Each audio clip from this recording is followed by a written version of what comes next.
So, what's the message? I don't know if you noticed the Indian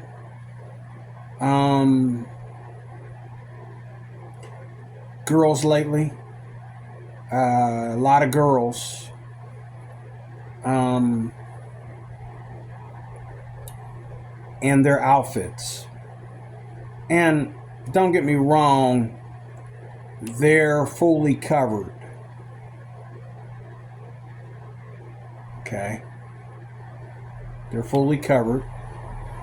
But first of all, why are more and more Native Americans today broadcasting their so-called culture on television?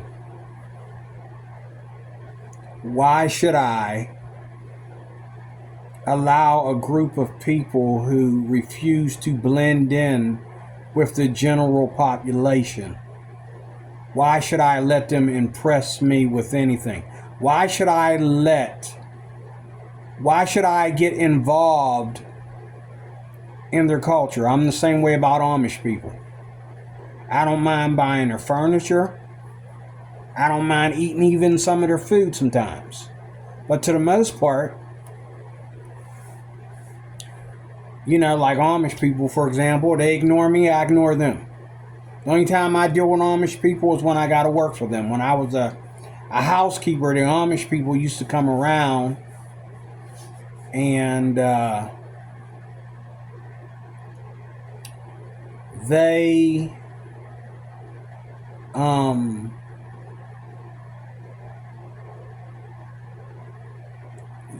I was responsible as a housekeeper to get them what they needed, because I knew where everything was at. So I would get them what they needed. I was on housekeeping where I worked at. They were building. And they obviously have stereotypes about different peoples. Okay? And they are anti-worldly, so to speak. That's their religion, is to abstain from anything worldly. They think that electricity is worldly. Electricity is not worldly. But they think electricity is worldly. They think computers are worldly. So they abstain from anything worldly. But if a bunch of Amish guys are in a city and a girl walks down the street in her mini skirt and her cleavage showing, okay, they're gonna look and they're gonna stop and look. I mean, they're really gonna look. I've watched them looking at the average American girl walking down the street trying to look sexy, that's what American girls do. Okay, they like to show the world that they're powerful because of the way of their confidence in exposing themselves.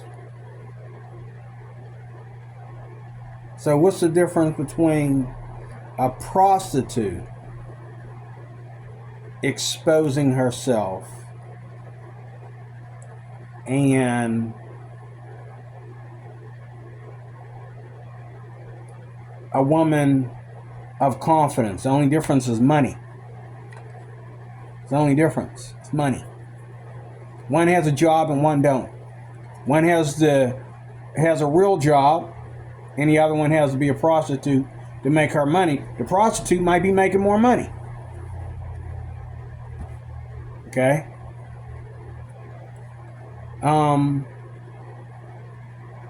That's number one, though, the Native Americans. Why are they showing not only their dress codes, but their religion? Now, one of the things that I see that, is conflicting is it's hot outside. And so you see these videos of these Native American girls in these full dresses. Now the dresses are made out of nothing. They're made out of cheap material with gorgeous colors on them and all like that. I've been to stores. I've been to Indian stores back in the day where you could buy, those. They don't call them recorders, but they're the same thing. Buy them Indian whistles. As a matter of fact, I had one. My mom bought me one as a kid, and I had that thing forever, and it had the greatest sound. Little flute, little Indian flute. We called it an Indian flute. But it's after there's a name for it. There's a Native American name for it. It's not Indian flute, but we called it an Indian flute. I did anyway.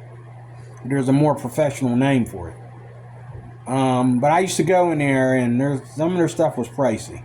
My mom bought some of their stuff, and then she realized she didn't want to buy too much of their stuff. She even bought some of their clothes. Some of their clothes are for sale, depending on where you go and find their stuff at. You can actually buy Indian clothes, and I'm cool with that. But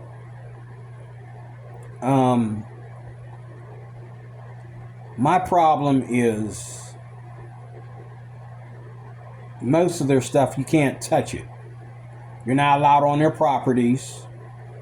You're allowed to sell them things, and you're allowed to buy things off of them. But you're not allowed on their property. You're not allowed to live close to their properties. The reservations are for them alone, and they're up on reservations. And usually when you see strict Native American culture, that means that most of the people there that are involved in this are separated from the general public.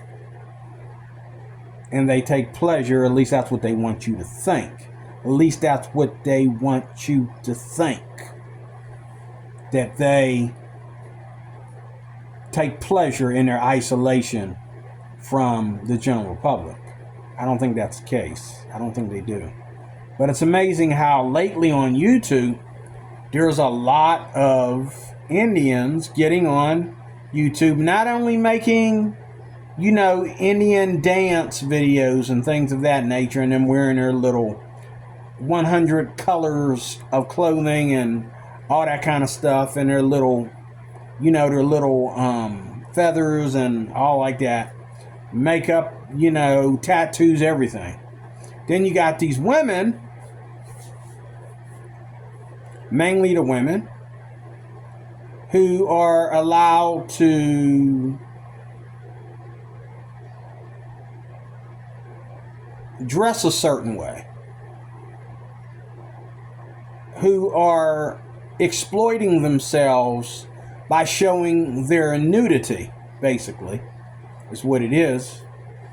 There's a couple of Indian girls now, I guess they're in the OnlyFans or whatever, these Native American girls that keep, going underwater with no clothes on. And when they get out of water, and YouTube is okay with this, TikTok is okay with this, they get out of water, their breasts are exposed. They're showing this on YouTube. Their breasts are exposed and they got tattoos all over their body. So either because their body is covered in tattoos, they have a right to show their breasts, their naked breasts, or because they actually walk around like that on a reservation or in another country, whichever one it is, you're allowed to see you. So you can go to YouTube now, and if you look at the right video, you can see naked boobs. If that's what you're into, you can see naked boobs. That's what you're into. Because African women that walk around like that are now showing up in these videos, and so is these Native American girls. And now you got these black Indians, who, to me, are copying off of the Native Americans and claiming that it all started with black folks. I don't know how true that is. I don't know if that's true at all, but then I watched a video today where they're claiming that Indian people took black slaves. I don't know how true that is either. One thing I do know is that when you expose your uniqueness to the public, knowing that the public will look at you and stare at you, but they won't want to be you or be like you or be close to you. They'll just stare at you. Okay? It'd be different, if you could be in their religion, even. But I don't think you can be in their religion. Their religion is strictly for Indians. I don't see any white folks or black folks or folks of another race joining the Indians on their reservations and becoming part of their religion. It's strictly Indian women and Indian men.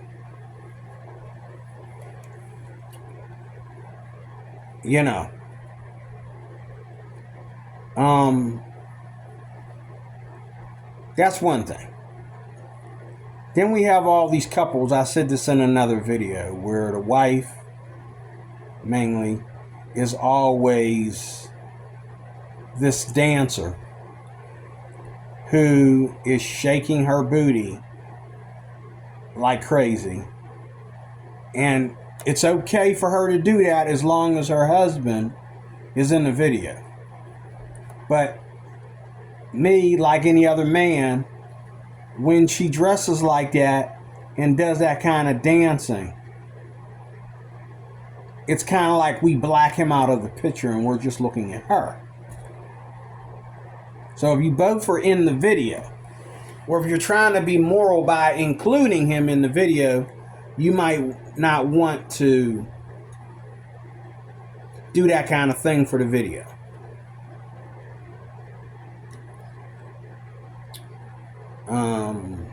You name it. And I'm all for people getting together and doing step dancing and all like that. What I don't understand is a lot of dancing today that I wouldn't be allowed to do. And, if ever, why do women lift their skirts with their hands when they dance?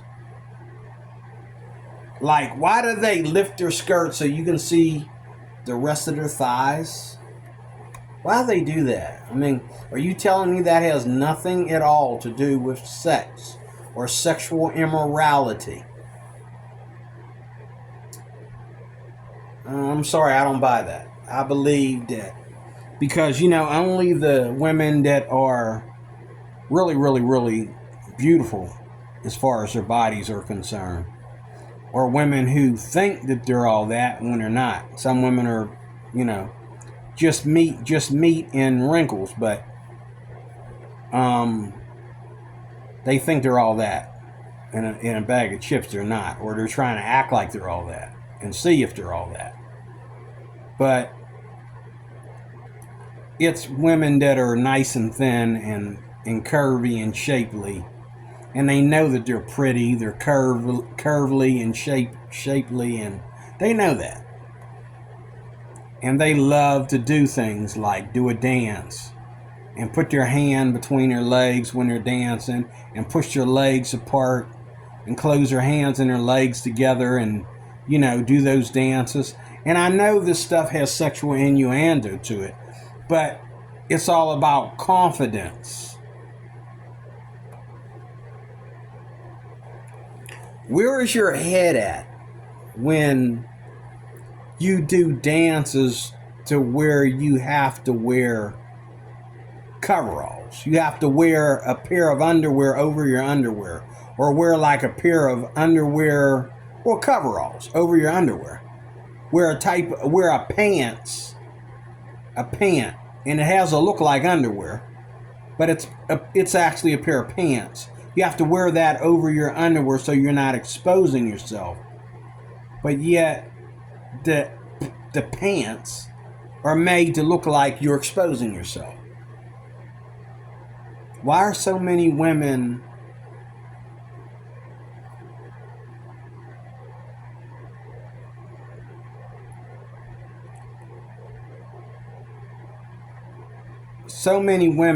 expressing sexualization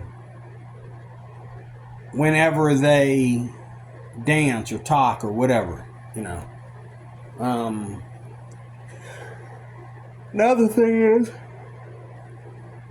a lot of women and men are doing this with their wives or girlfriends, or some girl that they're not even, she's just some girl that they know, or some girl he's just sleeping with, but they don't have a relationship.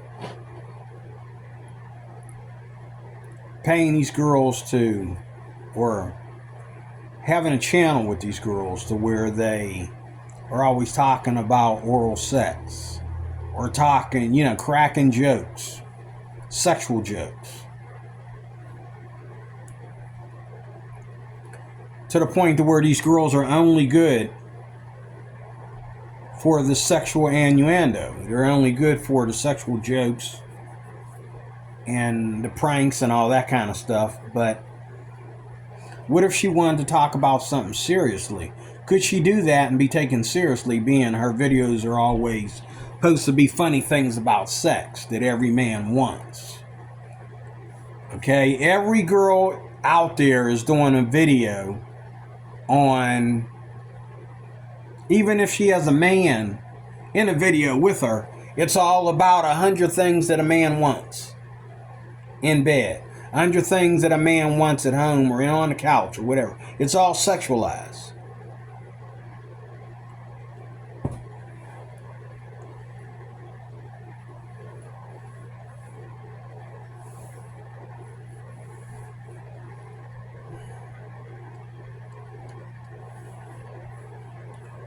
And I guess I'm the dummy that just hates everything good. I don't know. I'm the bad sport. I don't know. I don't know. Let me know.